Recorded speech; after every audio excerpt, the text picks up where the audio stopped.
Kabuting saging. Ganda, lalapad. Ganda ng kabuti natin. Nasa baba lang yung mga bunga. Dami mga Indian mango. Yo, what's up? So ayan, good morning po sa ating lahat. Nandito naman tayo. At ngayon lang tayo ulit nakapag-vlog. So ito, pakita ko lang yung mga mangga. Nasa baba lang yung mga bunga. Dami mga Indian mango. So,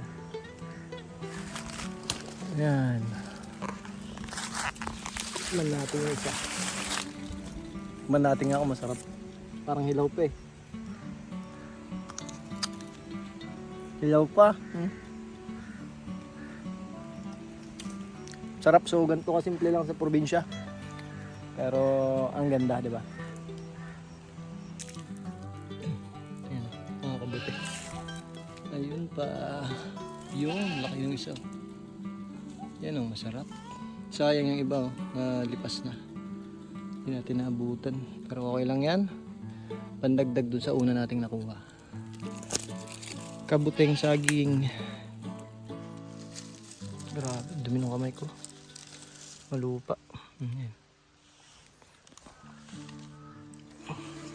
Ito yung isa.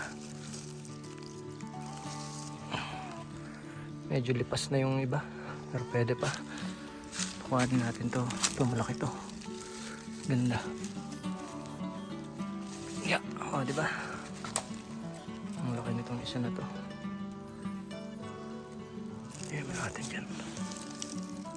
Harvest ng harvest. Lipas na tong isa. Wala na. Wala na to. Iwanan na natin yan. Sama na natin dyan. Ito yung isa. Ayan. Wow! Sarap. Sariwang sariwa. So, libreng ulam lang, no? Ito yung mga libreng ulam sa probinsya na wala sa city. Yan. Ganda, lalapad. Ganda ng kabuti natin.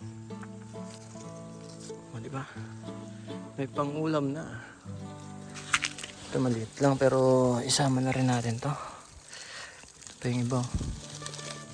Yan. Meron pa dito. Yan. Yan, pwede pa. Kaya nga ay ang kabuti ay maumami, talagang malasa. May naiibang lasa kaya malinamnam kahit ito lang kabuti. Masarap ng ulam. Yan o, kabuting saging. Libreng ulam, nakatagpo tayo ng maraming kabuting saging. Ayan, thank you Lord. Thank you Lord sa ulam. Sakto. Tayo na yung talbos ng lubi-lubi. Talbos lang kuhain natin. Ayan.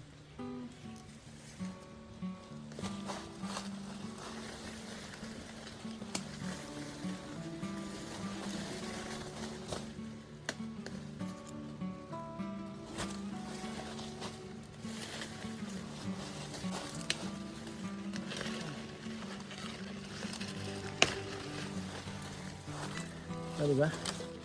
Libreng pangulam. Talbos ng lubi-lubi. Yan. Talbos. Ito pa nga pala yung iba nating nakuha. Yan.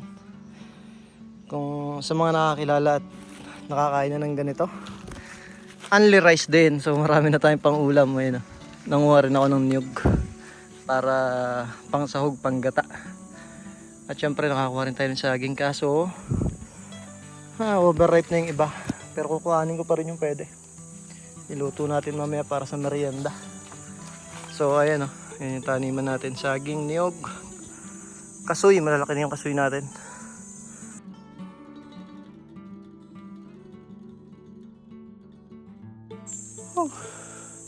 So ayan, maraming salamat po sa lahat ng laging nanonood at nakatutok sa ating vlog. At kahit madalang na nga tayo makapag-vlog dahil busy na sa work, ganun pa man, kung nagustuhan mo yung mga video natin at gusto mo yung mga gantong niche, don't forget to subscribe. Maraming salamat po sa inyong lahat. Hanggang sa muli. Salamat po.